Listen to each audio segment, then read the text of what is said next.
Bienvenue dans votre journal. À la une ce soir, des soldats ivoiriens retenus depuis hier au Mali. Pour les autorités de Bamako, il s'agit de mercenaires. On fait le point dans un instant avec notre correspondante en Côte d'Ivoire, Christelle Pire. L'éruption du Nyiragongo, le volcan le plus dangereux d'Afrique, avait forcé des milliers d'habitants de Goma en République démocratique du Congo à fuir leurs habitations. Certains d'entre eux ont été relogés par les autorités. Reportage à suivre.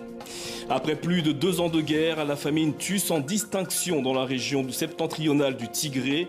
Quand la faim est utilisée comme une arme, c'est le thème du documentaire Éthiopie Tigré au pays de la faim. Charles Mtaz, un des réalisateurs de ce documentaire, est notre invité ce soir. 49 militaires ivoiriens sont donc privés de leur mouvement au Mali. Ces soldats de l'armée régulière ont atterri hier à Bamako, la capitale. Mais à leur descente d'avion, ils ont été conduits en détention. Les autorités maliennes estiment ce soir que ce ne sont pas des militaires. Nous sommes en direct d'Abidjan avec notre correspondante Christelle Pire. Bonsoir Christelle. Les autorités maliennes viennent de s'exprimer au sujet des soldats ivoiriens arrêtés hier. Oui, c'est un communiqué qui vient d'être lu au journal de 20h de l'ORTM, la télévision nationale malienne. Et le gouvernement de transition accuse ces soldats d'être entrés illégalement au Mali, sans ordre de mission. Le communiqué affirme que c'est une trentaine de membres des forces spéciales qui ont dissimulé leur profession. Et donc, le Mali les considère comme des mercenaires. Le ministère malien des Affaires étrangères n'était pas au courant du déplacement. Le dessein funeste était de briser la dynamique de la refondation et de la sécurisation du Mali, a déclaré le porte-parole du gouvernement, le colonel Abdoulaye Maïga, qui dénonce une atteinte à l'intégrité du territoire malien.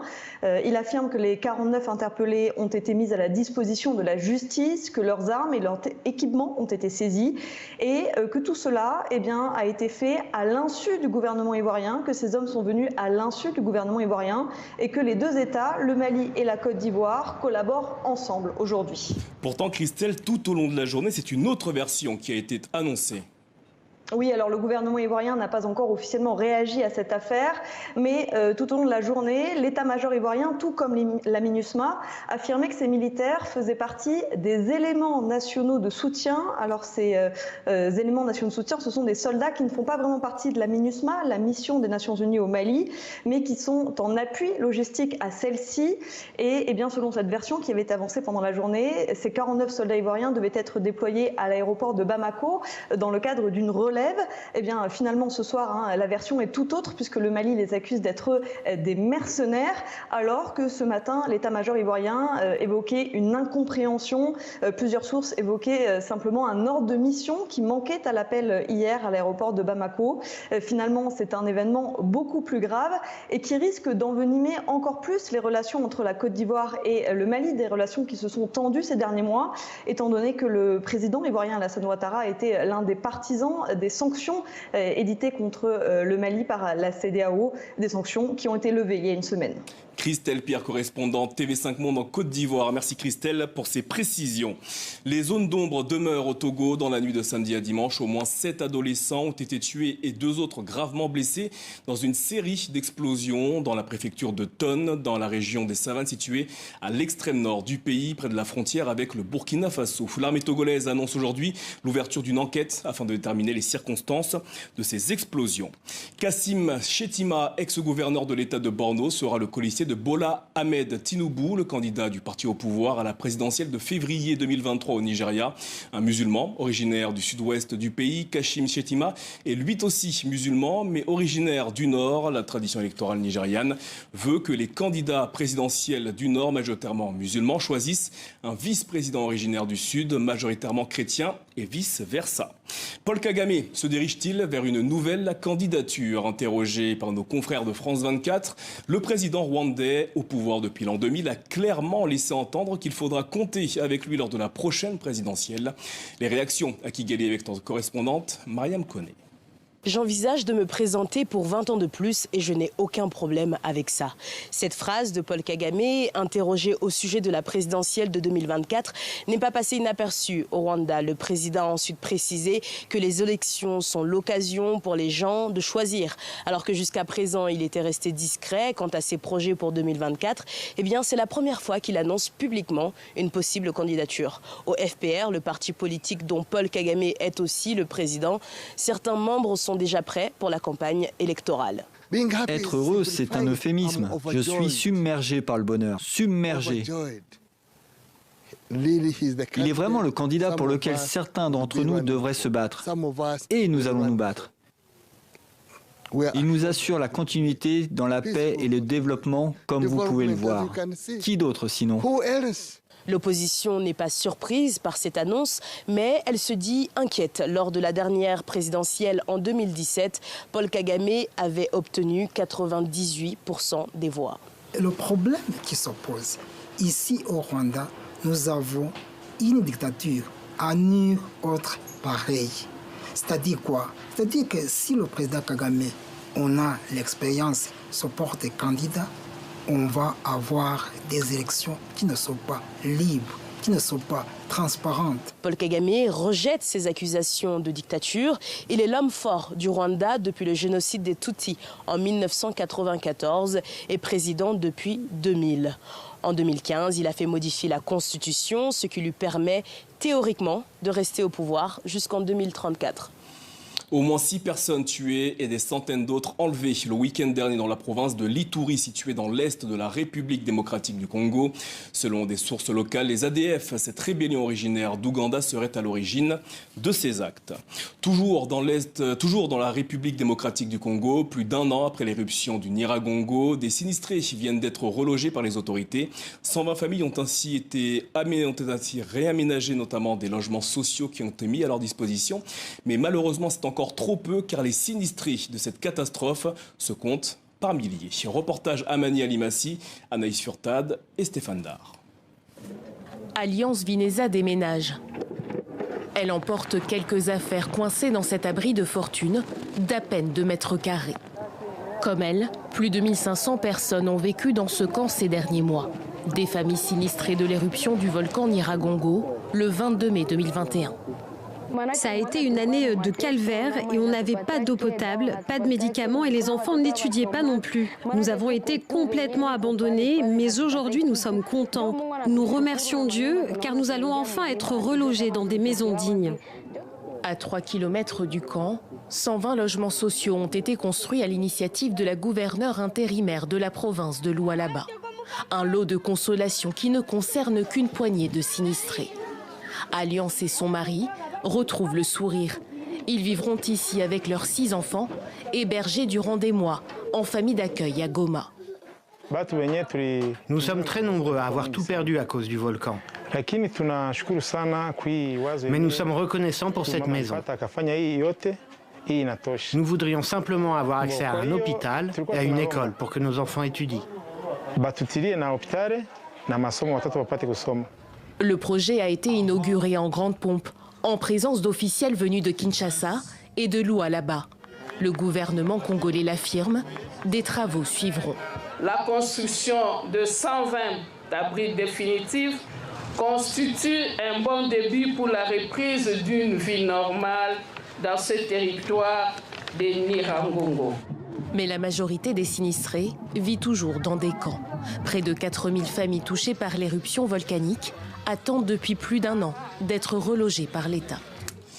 Selon les Nations Unies, la région du Tigré, dans le nord de l'Éthiopie, est soumise à un blocus humanitaire. En novembre 2020, débutait une guerre civile entre le gouvernement et les autorités de cette région septentrionale. 40% des habitants du Tigré souffrent de pénurie extrême de nourriture. C'est ce qu'indiquent notamment les Nations Unies. Le documentaire intitulé Éthiopie-Tigré au pays de la faim montre et raconte les conséquences désastreuses de ce conflit sur les populations tigréennes. Charles Emtaz, bonsoir. Vous êtes le co-réalisateur de ce documentaire. Merci d'être avec nous. Le Tigré est une région éthiopienne presque coupée du monde actuellement. Qu'avez-vous souhaité montrer en allant là-bas et en filmant ce que vous montrez dans ce reportage ? On a d'abord souhaité y aller parce que c'est extrêmement difficile, voire impossible. On est une des premières équipes à pouvoir pénétrer dans ce territoire. Et on voulait savoir ce qui s'y passait, tout simplement.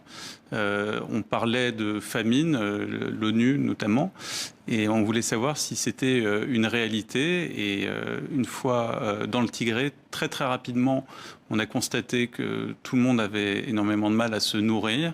Et puis, en allant un peu plus loin dans les campagnes reculées de certaines régions, eh bien, on a pu voir la réalité de la famine. la famine qui tue, pas celle simplement qui rend malade. On a vu des gens mourir, et en partie parce qu'ils ne peuvent pas accéder aux centres de santé et au système de santé qui était plutôt bien développé au Tigré, mais qui, du fait du blocus dont souffre cette région, eh bien, devient inaccessible, puisque le prix de l'essence a été multiplié par 10, par exemple. Donc les familles qui souffrent de la faim ne peuvent plus se déplacer jusqu'aux hôpitaux, et les hôpitaux, évidemment, ne peuvent plus leur fournir l'aide, par exemple. Ils n'ont pas de lait en poudre pour les jeunes mères qui ne peuvent plus nourrir leurs enfants. Alors justement, je vous propose de regarder un extrait de ce documentaire qui se déroule justement dans un des hôpitaux de la région du Tigré, où, sans distinction, la faim tue. On regarde. So we are watching many patients dying of cancer, malnutrition. So we are here just to watch them dying, nothing else.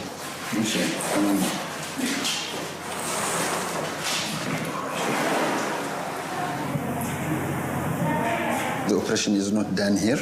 We should take him to Makale, either hospital, but there is a difficulty in transporting him. So it's clearly an effect of the war. Before that, he may get the medication, even the nutritional support, all of it will help him.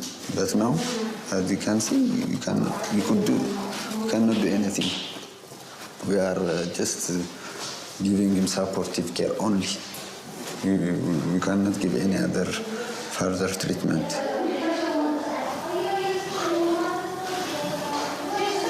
$11 years old, 8 kilos. Charles Emtaz, certaines organisations humanitaires sont présentes actuellement en Éthiopie.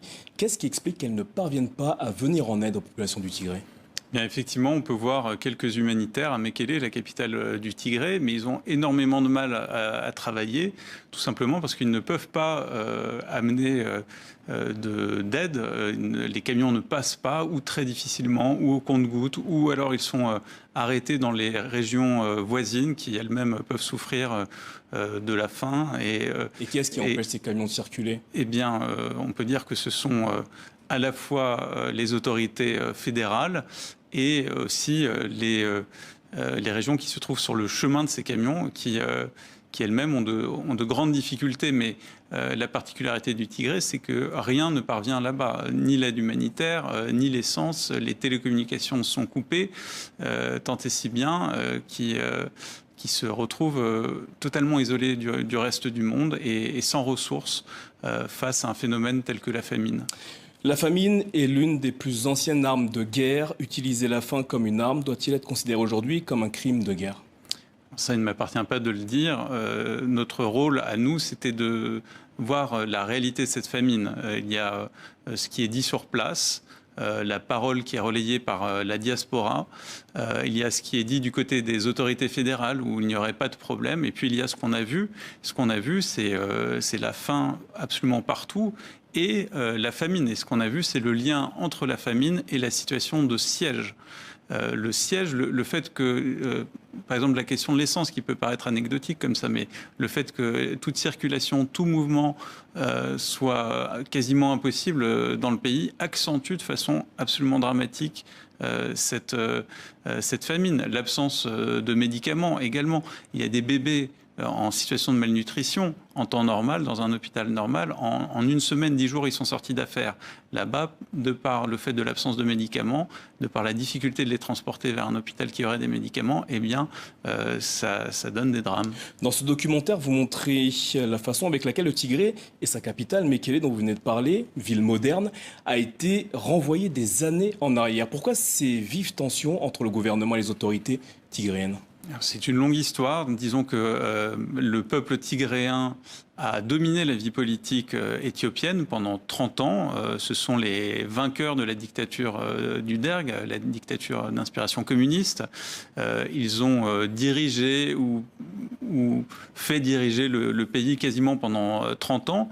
Et à l'occasion eh bien de la transition qui a amené le nouveau Premier ministre au pouvoir, ils ont été peu à peu mis de côté. D'abord les élites économiques, puis les élites militaires, puisqu'ils contrôlaient un peu tout. Et cette situation de tension dans le passage d'un pouvoir à un autre, eh bien, les a amenés à refuser de reporter des élections régionales, et ça a été le prétexte pour une entrée en guerre et un passage aux armes d'un conflit d'essence politique entre un nouveau pouvoir et l'ancien pouvoir. Les Tigrins, c'est l'ancien pouvoir, et le nouveau pouvoir, c'est le pouvoir actuel qui souhaite mettre fin à l'ancien monopole tigréen. Charlem Taz, merci d'avoir répondu à nos questions ce soir. Éthiopie, Tigré au pays de la faim, un documentaire que vous co-signez avec Olivier Jobard est disponible sur le site arte.tv. Merci à vous. Et à retrouver dans Paris Match. Dans Paris Match également. Direction Madagascar à présent. La Grande Île dispose d'une riche biodiversité, mais selon le ministère de l'Environnement, le pays a perdu plus de 17 millions d'hectares, soit près des 2/3 de sa forêt en 60 ans. En cause, l'utilisation intensive du bois par la population malgache, confrontée à la pauvreté. Reportage, Volana Razafi Manantsou. Nous sommes dans l'aire protégée d'Analalav, dans l'est de Madagascar. Dans cette petite forêt de près de 230 hectares vivent plusieurs espèces de lémuriens, ainsi que la plus grande chauve-souris de Madagascar. Gervais est botaniste. Pour lui, il est important de protéger cette forêt qui abrite une dizaine d'espèces de plantes qu'on ne trouve qu'ici. Les lémuriens, les chauves-souris, ces animaux ne peuvent vivre que dans la forêt. C'est là où ils mangent, c'est là où ils vivent, où ils dorment. Quand la forêt est détruite, ils n'ont plus de maison et ils meurent. C'est pareil pour les plantes, que les villageois utilisent comme plantes médicinales. Elles meurent aussi. Là, regardez, il y a un lémurien à front blanc. Là-haut. Rémi Razak est garde forestier depuis la création de cette aire protégée il y a 16 ans. Au début, de nombreux villageois venaient ici couper du bois illégalement. Mais Rémi a beaucoup discuté avec la population de l'importance de la protection de la forêt. Avant, quand on attrapait quelqu'un en train de couper un arbre, on l'obligeait à en replanter 10, 20 même. Aujourd'hui, les gens ont compris que la forêt ne leur appartient pas personnellement, mais qu'elle nous appartient à tous. Et au fur et à mesure, ils ont arrêté de venir ici pour couper des arbres. Dans cette aire protégée, il n'y a plus de problème de coupe illégale depuis plusieurs années. Mais ailleurs, la déforestation sévit. Aujourd'hui, la forêt ne représente que 12% de Madagascar, un pays essentiellement agricole où les paysans brûlent la terre pour cultiver et donc se nourrir, et où plus de 90% des habitants utilisent le bois et le charbon pour cuisiner et se chauffer. Dame Tsirambes est charbonnier dans le sud de Madagascar, la région la plus pauvre et la plus aride du pays. Il n'y a rien à manger, il n'y a pas d'eau pour cultiver. Mais s'il y avait de la pluie, s'il y avait de quoi manger, si on avait de l'argent, je ne couperais pas les arbres parce que je sais que cela détruit l'environnement. Et en plus, ça nous rend malades. On a du mal à respirer en faisant ce travail. Pour le ministère de l'Environnement, difficile de lutter contre la déforestation si on ne lutte pas également contre la pauvreté. Les gens viennent détruire les forêts puisqu'ils n'ont pas de quoi vivre où ils sont. Donc on ne peut plus se contenter de dire arrêtez de couper les arbres. Arrêtez de couper les arbres, mais à côté, on va vous offrir des opportunités, c'est-à-dire préserver les ressources naturelles parce qu'ils sont source de revenus pour nous. D'autres sources de revenus comme l'agroforesterie. Dans la réserve d'Analalav, l'ONG Missouri Botanical Garden a créé une pépinière pour offrir des plants aux agriculteurs. Grâce à ce projet, Emmanuel Razak s'est mise à cultiver du girofle il y a 8 ans. Avant, je transportais du bois et je remerciais Dieu quand je pouvais gagner 50 centimes par jour. Maintenant, avec le girofle, quand c'est la saison, je peux vendre 20 à 30 kilos pour 2 à 5 euros le kilo de girofle.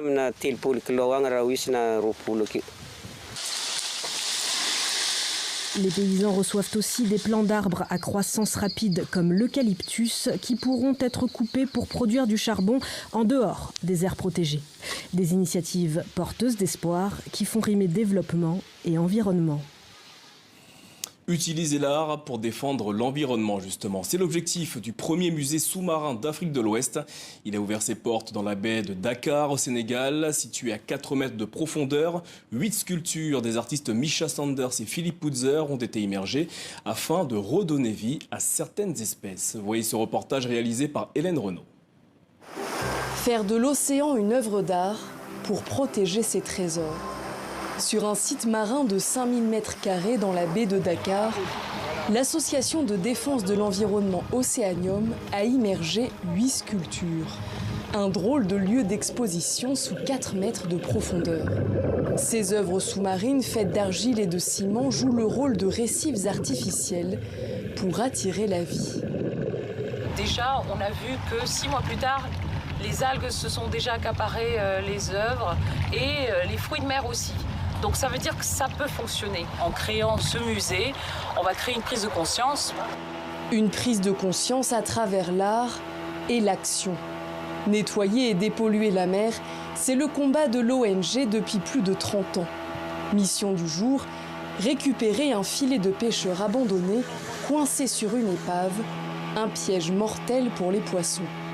Il doit faire à peu près une centaine de mètres de long pour une vingtaine de mètres de hauteur, approximativement. Donc on a 25 mètres de profondeur et on va essayer de démêler ce filet de l'épave et de pouvoir le faire sortir pour qu'il arrête de détruire l'océan, de détruire la vie, de tuer des poissons pour rien. On descend, on va faire un tour de l'épave, vérifier les points, la visibilité et le courant. La mission est périlleuse. Les plongeurs peuvent rester accrochés au filet sous 25 mètres de profondeur. L'équipe utilise des bidons remplis d'oxygène comme parachute pour ramener le filet à la surface. Si les plongeurs réussissent à sauver plusieurs poissons, le filet a déjà fait des dégâts. Vous avez une murène qui est morte. En mangeant un poisson, le poisson est encore dedans. Et là, il y a le filet, elle n'a pas réussi à l'avaler. Et du coup, elle s'est étouffée. C'est malheureux, mais il n'y a que ça en bas. Depuis 2020, cette zone fait pourtant partie d'une aire marine protégée. En théorie, les pêcheurs ne peuvent donc pas y pêcher. Et les filets en nylon, plus résistants que ceux en coton, sont aussi interdits au Sénégal. La plupart des pêcheurs n'ont pas les moyens de se procurer les bons filets. Donc, ils n'ont aucune autre alternative que de continuer à utiliser ce type de filet. Qui fait respecter ça? Personne. Personne. On fait ce qu'on veut. Toutes les techniques de pêche interdites dans le monde sont pratiquées au Sénégal. On a les filets de pêcheurs qui sont de plus en plus grands, installés n'importe où, au bord, au large, partout. En tout cas, les poissons, il n'y en aura plus dans quelques années. Un océan sans vie, un scénario inimaginable pour l'association. L'année dernière, l'équipe de l'Océanium a récupéré 10 tonnes de filets de pêche et 15 tonnes de déchets dans la baie de Dakar et compte étendre le musée sous-marin pour repeupler la mer. La paix, le vivre ensemble, l'égalité entre les sexes, autant de thèmes évoqués sur scène par un collectif de slameurs au Burundi dans la ville de Bujumbura. Ces artistes tentent, grâce à leur art, de changer certaines mentalités. Darika Inglopi et Clémentine Gardet nous racontent.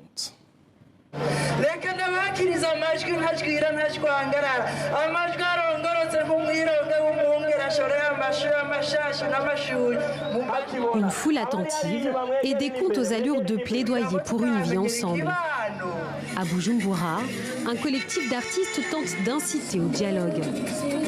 Sur scène, toutes les origines sont représentées. Les slameurs, tout en poésie, prônent la paix.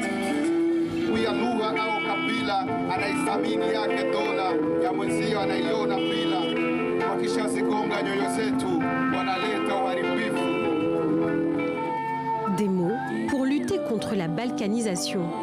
Car depuis les années 90, des quartiers de Bujumbura se sont constitués sur des bases ethniques. Aujourd'hui, les jeunes veulent changer le regard sur l'autre. Le public est réceptif. C'est vraiment agréable, tout le monde est content. Moi aussi. Vraiment, le spectacle est sympa. C'est la première fois que je vois cela. Après le slam, place à la danse. L'occasion d'évoquer l'égalité des genres, avec ici une scène de violence conjugale. Le collectif J-Islam a travaillé sur un projet durant plusieurs semaines. On sait que le Burundi a quand même un passé où les quartiers avaient des problèmes entre eux, mais en prenant les jeunes de ces quartiers, en les mettant sur un même plateau d'expression, ils parviennent à créer ensemble et à s'exprimer, à donner leur point de vue et à sensibiliser les gens pour une cohésion sociale de ces quartiers et de ces jeunes justement. L'art, un vecteur d'expression et d'intégration. Alors acrobates, danseurs et slameurs continueront de se produire sur scène pour propager leur message. Ainsi va l'actualité sur le continent. On se retrouve demain. D'ici là, prenez soin de vous et de vos proches. Belle suite de programmes à toutes et à tous sur TV5 Monde.